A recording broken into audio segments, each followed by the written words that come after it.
Hello, everyone. This is Al Fadi, and I am so excited today for this special episode that is related to a most recent series that I did with Dr. J. Smith about corrections that were done to early Quranic manuscripts. The series was actually based on this particular book that was newly released at that time, and the book here in my hand, which reads the title, Corrections in Early Quran Manuscripts, and the author of this book is Dr. Daniel Allen Brubaker.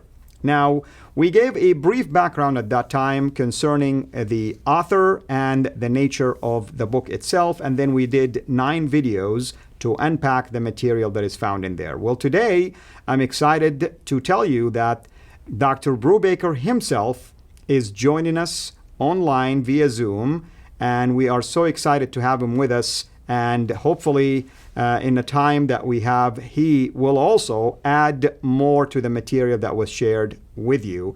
And joining us as well here in the studio in person is Dr. J. Smith as well. Dr. Brubaker, thank you so much for taking the time to be with us, and we're so excited to have you. Thank you. Thanks for the invitation, guys. Absolutely. Well, Jay? Dr. Brubaker, we have not only have we highlighted this book in our series back in 2018, and I would encourage anybody to go on CIRA International, to go on Fander Films, to just look at the episodes that Al Fadi and I, where we unpacked it, gave examples of it, and really tried to underline the impact of what this was saying. We went further than Dr. Brubaker would have gone, as we love to do anyhow, and we actually came to conclusions on it. But back in May 26 of this year, 2019, so a number of months ago, I went to London, and on my way through London, I stopped off at Hyde Park where I met Hatun Tosh. And Hatun Tosh and I got up on the ladder, and I think I'm corrected, Dan, we actually introduced this book from the ladder 2 hours before it was published. That was how down to the wire we had to get it out so that everybody would go and buy it. And at that time, we had Mansour Ahmad, who is one of the authorities for the Islamic Awareness website, who was in the crowd, was told about it. There were others who were in the crowd. There were quite a few Muslims waiting. They didn't know we were going to do this. And he had to get on the ladder to confront us. And he struggled, and we'll get into that a little later. He struggled with because he had never really come across this. And I remember asking him, why is it you hadn't come across this? Why is it none of you Muslims have actually looked at these corrections or variants? Why is there nothing published? And why is it it's taken an American who did his doctoral thesis on this, why did it take him to do something that's been around for 1,400 years, as you claim, and you haven't done it? So what I want to do is I want to ask you, Dan, if you could kind of give us a brief background into why you even went into this area. What was it that really motivated you? What was it that you saw that piqued your interest or your appetite? And where is it that this all came from? But what is it you are now finding? If you could kind of give us the backstory behind this book. And as I understand, this is not the last book. You'll be doing many more. Am I correct on these variants? Yeah, this is just a very small and basic introduction to the stuff that I've done, and hopefully it's the first of many. The big book, actually a big series of books, is in progress of being prepared for publication at a more academic level. And there are a series of different projects that I have going on this in this area and related areas. So yeah, it's just a start. And you mentioned a number of different things, which I follow sometimes, and I don't follow entirely, but I do know that there's discussion out there around these things. As to what got me interested, it's probably the combination of factors. As I was doing my doctoral work in the general area of Islam, early history of Islam, of course I became aware of the sense about the Quran's transmission. Much of the history of the Quran transmission that is traditionally accepted is rooted in the oral nature of the transmission, the sense that it was perfectly orally transmitted. Of course, we know there were manuscripts, but the sense was that those were also those would also reflect the perfect nature of the transmission orally, if indeed that was a true account. And so what got me really interested, and just backing it up a little bit further, is I had been interested for a long time in biblical textual criticism, archaeology, biblical manuscripts, and so forth. And so I had this awareness of that whole rich, now a couple hundred years, rich history of biblical textual criticism. And at one point in my doctoral work, I was shown by Dr. Keith Small a couple of pictures of corrections, significant corrections in early Quran manuscripts, and I was just pretty, what would I say, surprised by having seen those. And I thought, I didn't know the extent of the phenomenon, if there were a lot of corrections like this in manuscripts, but I found it very interesting, and I thought this is worth asking some more questions of. So in very brief, there's a lot more to it than that, but in brief, that was what captured my interest, and I started looking into it and started looking at manuscripts first in photographs that I was able to get hold of. And that in itself was not an easy thing to do. But then I started, as my doctoral project progressed, I started making trips. I made 2 overseas research trips before defending my doctoral dissertation. One major trip in, I believe it was 2011. And I started going and visiting these manuscripts in person and documenting what I saw in corrections inside them, taking photographs when I was permitted to do so. And I really went all over the world seeking these. And by now I've actually been, maybe that's material for a subsequent question, but can I stop you right there, Dan? Yeah. Dan, back up just a bit. You took trips around the world. So you went to museums, you went to libraries. Had this been done before you did this? Did you know of anybody else that has done this kind of work prior to you doing it? And if I may add also, it's really crucial for people, especially our Muslim friends, to know that your work was based on tangible things, not just you're looking at somebody else's images. Right. Yeah. I would say that most of my work has been looking at the manuscripts themselves, holding them in my hands, going through them line by line, making notes, taking photographs, and not working from other people's photographs. Indeed, many of the pictures, I just offhand, I would say that at least half the pictures in the book, but I haven't just counted them, and just guessing, are photographs that I took myself in front of the manuscripts. And but that to say, there's nothing necessarily wrong with looking at photographs of others. The photographs of manuscripts that exist from some of the libraries, National Library of France, British Library, Cambridge, and elsewhere, are in some cases very high quality. But I will say that there is still a great benefit in having the actual manuscript in front of you.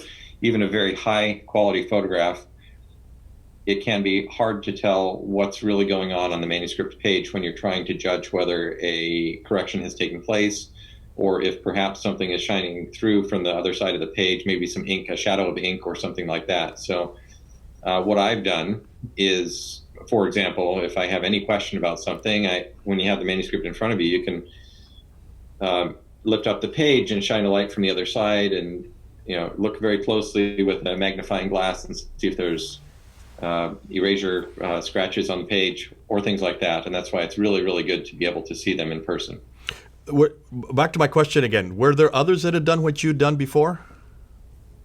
Well, there have been others who have studied the manuscripts. I'm not aware of anyone else who has made a project of looking specifically and extensively at the corrections in the manuscripts as I've done. Because isn't this one of the major claims of Islam right there, of Muslims all over the world, that there have been no changes? There is the Quran we have today is the same that has always existed. The one that has always existed for 1,400 years is the same that would be on those eternal tablets. Isn't this the claim? At least it is on the ground. I don't know if this is an academic claim. Have you heard this claim before? Yeah, I have heard the claim, and I'm glad you brought it up, because I sort of have straddled two worlds in this book by trying to communicate to a general audience, and I was criticized a little bit for it in a recent review of my book that came out, because in the academic world, of course, it's not extremely controversial that corrections would exist in the manuscripts, partly because there are mistakes that scribes make, and that does account for a portion of the corrections in my view, and I think that's a reasonable thing to come to. But the other thing that was mentioned in this review is that the early literatures do have references to some of the messiness in the early manuscript tradition. And so that's just not known, and it's not popularly talked about today. So when I deal with this popular opinion, it isn't as though that has always been the opinion about the Quran. And so that's an important aspect of this whole discussion that needs to be remembered, is that there's when you're looking at this, you need to go all the way back through the history and look through the early sources, secondary sources, and so forth to really put together what's going on. Yeah. Okay, but I want to add something, Jay. As a former Muslim myself who grew up in Saudi, who speak Arabic and read the Quran and studied its original, basically, or primary sources, I can assure you that the idea that there were changes or corrections or differences was never ever brought up or even insinuated to us. So from that aspect, I can speak for the vast majority of Muslims myself. Yeah. Well, let me ask you, Well, let's follow up on that. Why is that important for a Muslim? Why must the Quran not have been changed? Help me here, because we have no problem. We assume this with the Bible. We know that the Bible has been changed. We even warn the readers of where the changes are. Why is this such a difficulty for Muslims to accept? Well, I mean, the changes in the Bible is not the idea that a Muslim have, which is corruption. That's what they think when you talk about a change, or at least copyist errors and things like that. But we are very transparent about it. We have footnotes, we have documents and things like that. When it came to Islam, it's taboo to even think for a second that there has been anything that was tampered with. And I speak again as a former Muslim, someone who grew up with this mindset. To me, it would have been disturbing to think that I am believing in a book that is supposedly preserved in heaven, not just on earth, and somehow at the same time I am believing that it has even a single letter that has changed or moved from its place. So that's where it becomes crucial. So it confronts the whole notion of what the Quran is to a Muslim. It's the preservation and the revelation of the Quran itself. Now, you mentioned two things, Dan. I wanted to pick you up on this from what he's saying right here. You mentioned the popular world and the academic world. The academic world, you're saying, this is not a problem. On the popular level, this is a huge problem. Can you help us with that? I don't know that it's not a problem in the academic world. It seems from some of the things, and again, I don't follow the discussion around my book as much as people might think that I do, but from what I've seen, the attempt it has been to suggest that every one of these changes is correcting a mere scribal error, human error in the manuscripts. And while I think that, as I mentioned already, while I think that is the case for some of them, I don't think it's the case for all of them, and I think it's clearly can't be the case for all of them. As to why that would be a problem, of course, delving into the belief system, which is not someplace that I go with my research. I understand that's something that you guys do, but of course, it would be jarring if you did believe something about the transmission of the text akin to what we just mentioned is the modern notion, and I think probably has been around for a while, because it doesn't really align with that, and it would be quite disturbing, I suppose, in that situation. Yep. And I'm really glad you mentioned that, Dr. Brubaker, and it's really, I speak to my audience right now and I tell them Dr. Brubaker's book intended for basically as a pure, transparent academic findings. In his book, nowhere does he mention my book refute this faith claim or that faith claim. His intent is not really to be used as an apologetic tool, not at all. I mean, he's just laying out findings, and at the same time, it's based on his own dissertation and research, and more of this will be coming out. And it's people, basically like myself who have passion for defending the faith and at the same time doing critical assessment, that we look at these things with a different binocular, of course. So I want to make sure that Dr. Brubaker nowhere he endorsed anything, for instance, concerning the show that we did, or even suggesting that the book should be used for things like that. That's extremely important for us to clarify out there. Can I go one step further?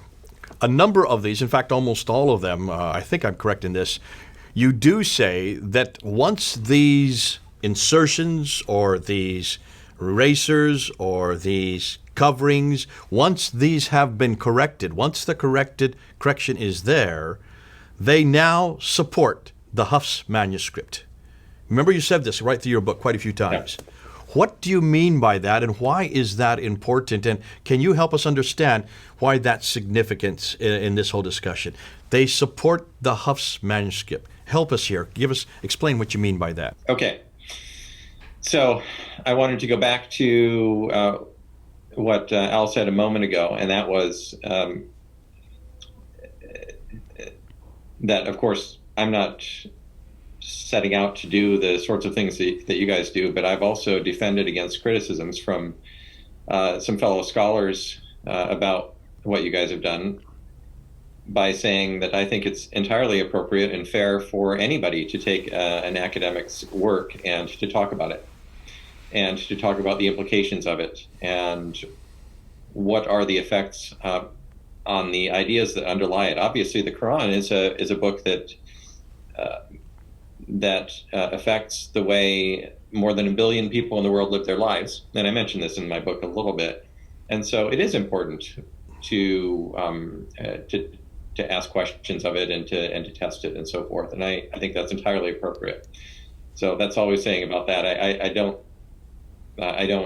fault anybody for doing the sort of thing that you guys are doing. Appreciate that. Okay. So getting to the second question, did you want to say anything more, Jay, about that before I answer the question that you asked?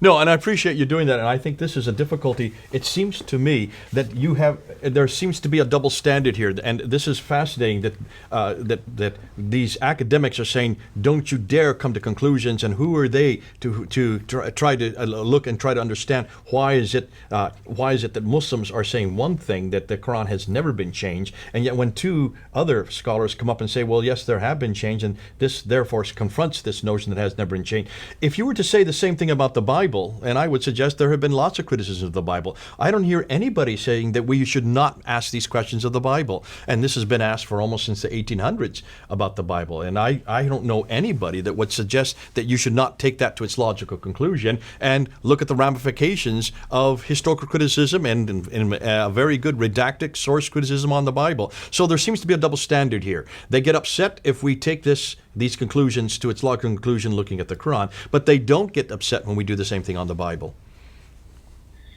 Yeah. Well, I think that when textual criticism began on the Bible, there were some points of discomfort with that. But as you correctly note, today people are not uncomfortable with textual criticism being done on the Bible. My view, and you guys know I'm a Christian, is that if something is true, it will stand up under scrutiny. That's right. And so I'm perfectly comfortable with pursuing evidence wherever it leads, and I think that's a very healthy way to go about life. So, Ari, let's go back to the second question, and that is, why is it that these corrections seem to seem to standardize the text to this reference Huffs that you keep bringing up with? Can you explain that to us?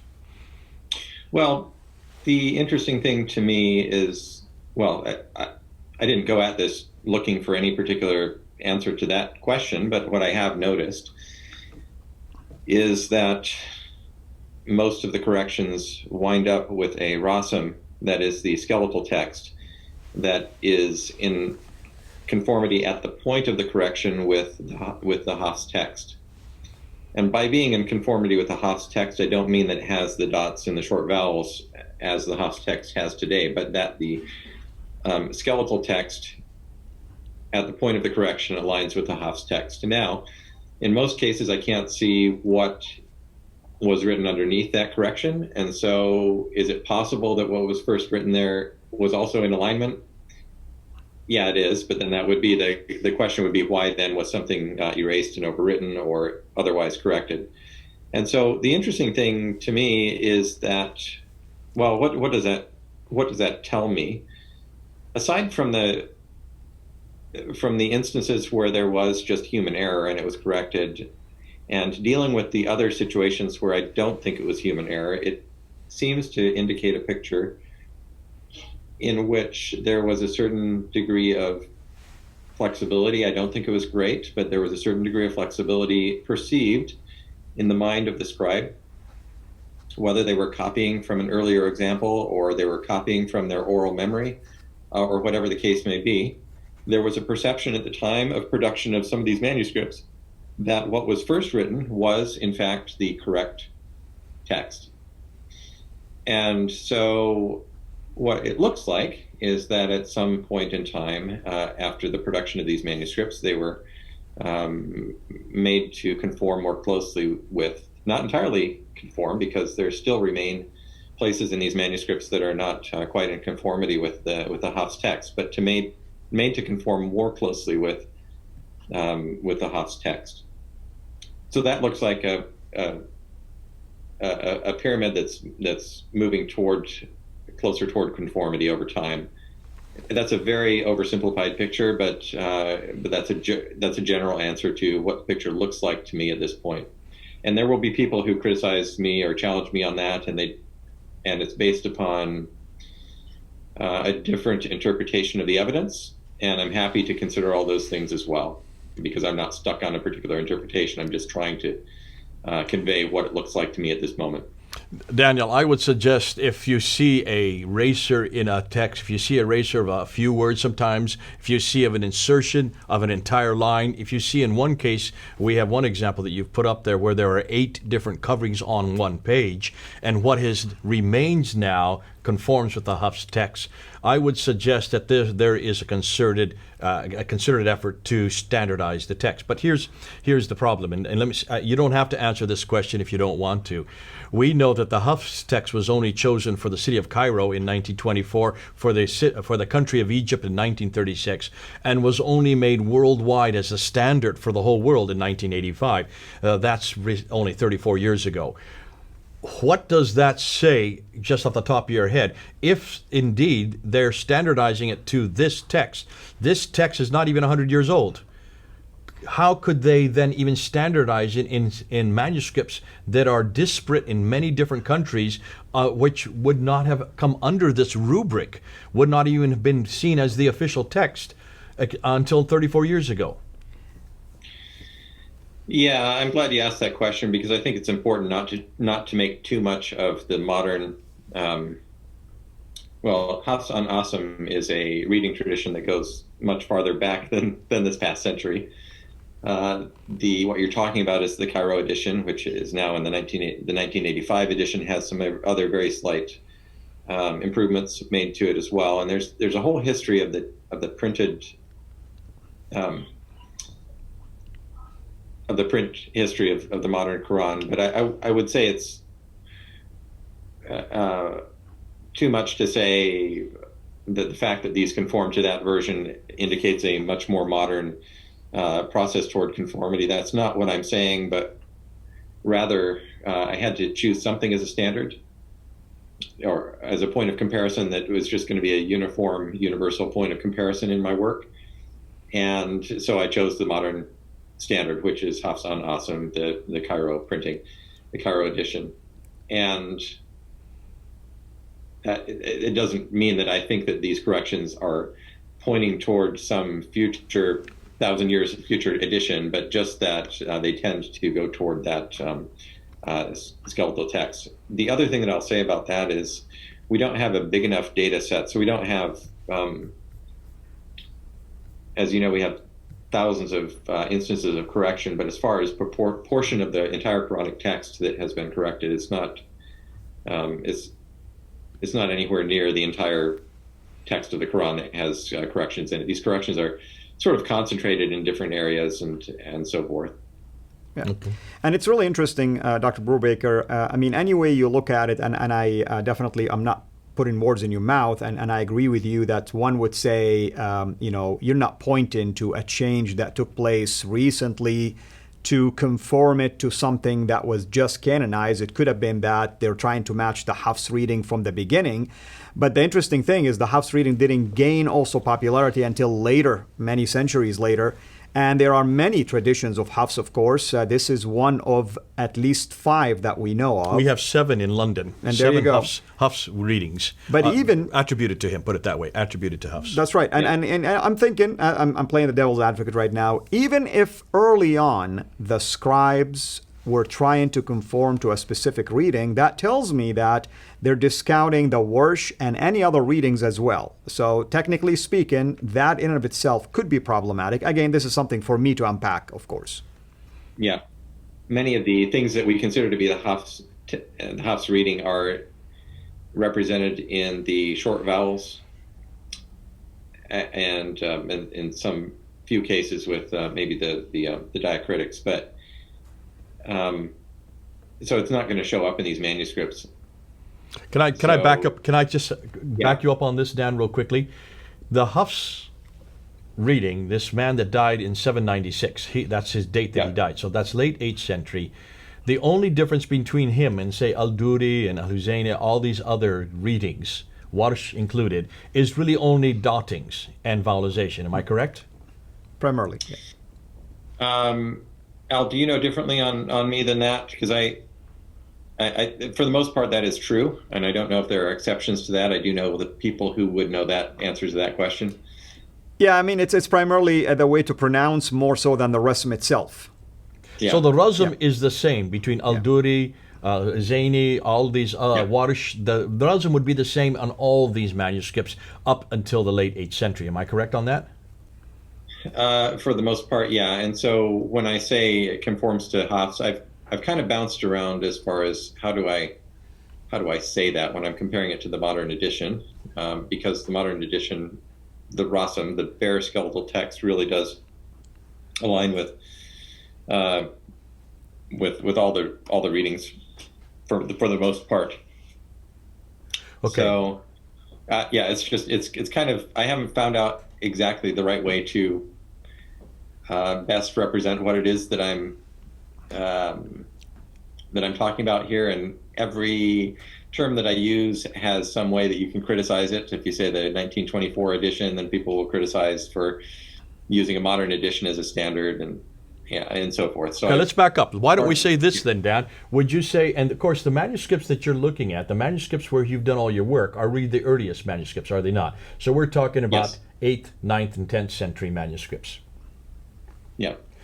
And Hafs would have died by the late 8th century, 796. Yeah. So this is really a moot point, whether we call it Hafs or not, because he was in the same time period that you're looking at. But what we're asking, maybe you don't have an answer, but I'd love to push this a little bit. When do you think then the rasm was standardized, was canonized? Not the diacritical marks, not the vowelization, because that's what I think is really happening with when this man Muhammad Ali al-Huzayni al-Haddad in Cairo in 1924, he just took one rasm, not a rasm standard. He was looking at one Qira'at standard, one Akhraj standard. Yeah. That's all he's saying in 1924. Am I correct? I believe that's right. I haven't done an extensive study on that. There's a very good article that's written on it, but I haven't done an extensive study on what went into that 1924 edition. But it's an interesting and important question. But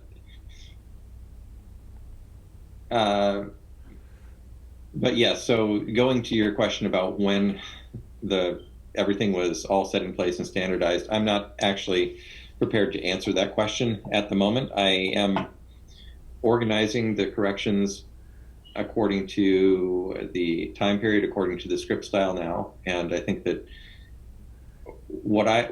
what I've done is really to try to gather as much data as I can, and so that patterns can start to emerge, and patterns are starting to emerge. But there's a lot of analysis yet to be done on those. Okay, Dan. Now you're picking my interest, because now really I think you're going to be doing something that nobody has done before in another area, and that is, let's ask when the first skeletal text, the first razm, is complete. Do you think you'll ever come to? Well, you can't say that now because we just don't have a complete manuscript of the razm yet. When do you think this will be, or this will happen? Because as you're going through all these variants, and these are skeletal variants, these are razm variants, these are consonantal variants, you're going to come sooner or later to a manuscript that has the same razm that we are using today. I hope you're going to find that at some point.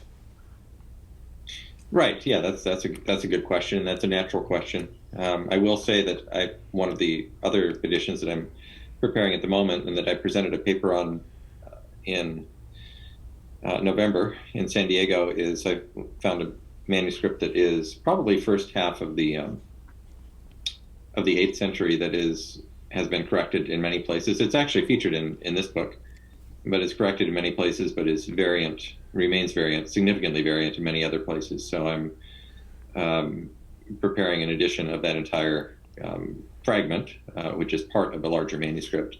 But it's very interesting because you here have something that's not a palimpsest, it's not a 7th century manuscript, and yet it is significantly variant. It's very interesting. Off the top of your head, and maybe this is something where we can now segue into what you are doing and then what you plan to do. Off the top of your head, before you get into that, well, actually, we do want to go ask you where you're heading to and what you think you will find, or what you're going to do for the future. Can you kind of help us there? Give us where you're going to be heading so we can follow with you, but also what you think you're going to find at the very end. What is the holy grail that you would like to find, be able to share with the world? That's a big open question. I want you to be prophetic, because then we're gonna remind you of this 20 years from now. We're gonna say, this is what you said in 2019. Let's see if you've made it in 2039. Remember, Right. we like to critique people, so that's what we do. You like to what? We like to critique people, so that's what we like to do for a Well, we living. like to critique ideas, but ideas come from people. So we're not criticizing you, and this is not critical. I would really like to know where you're going, because I'm excited by your work. You're the first to have done this. You're way ahead of everybody else. So we'd like to see where you think you're going to go in the next 20 years. Yeah, well, there are many, many more. I've looked at a lot of manuscripts, but there are many more, many of which I know about that I've not yet been able to visit, and others that I know where there are manuscripts, but I'm not exactly sure. It's been really a process of discovery even where these manuscripts are located. So I have a lot more to look at, and other people, I'm sure, will start traveling and looking at these as well. I'm coming near to one major milestone, which is compiling these things together into a printed edition. But that will grow, I think, through multiple editions as I gather more material and put that in there, and then people can begin to work with this and take note of patterns and use it in their own research, substantiate or knock down their own theories and hypotheses and so forth. Where is this going to go as far as what conclusion will it come to? Well, I wouldn't be a very good scholar if I can imagine, but I'm not going to preset a conclusion to this. But I think in a very general sense, we're going to come to a picture that's a little bit more granular than the standard, than what's been commonly accepted. And that wouldn't be at all surprising. Of course, the past is complex, and we're going to be able to discern more of these complexities as people look more carefully at these objects. Well, I think you're already coming to that conclusion. From this book that you have here, it seems like this is the first step towards that. And listen, we want to encourage you both, Al-Fadi and I. You've been a great brother. You've been a great friend. You've been a great scholar. We've admired you. We've known you for a number of years. We like to see where you're going. You're a very humble man. You don't like to preach your own, blow your own trumpet. So we're going to blow your trumpet for you, because I think you need to have more people supporting you. I think you need to have many more people reading this book. And those of you who are watching, go and buy it. It's on Amazon.com. Am I correct? It is, and thank you for reminding me. But the price has gone down today. $23 now.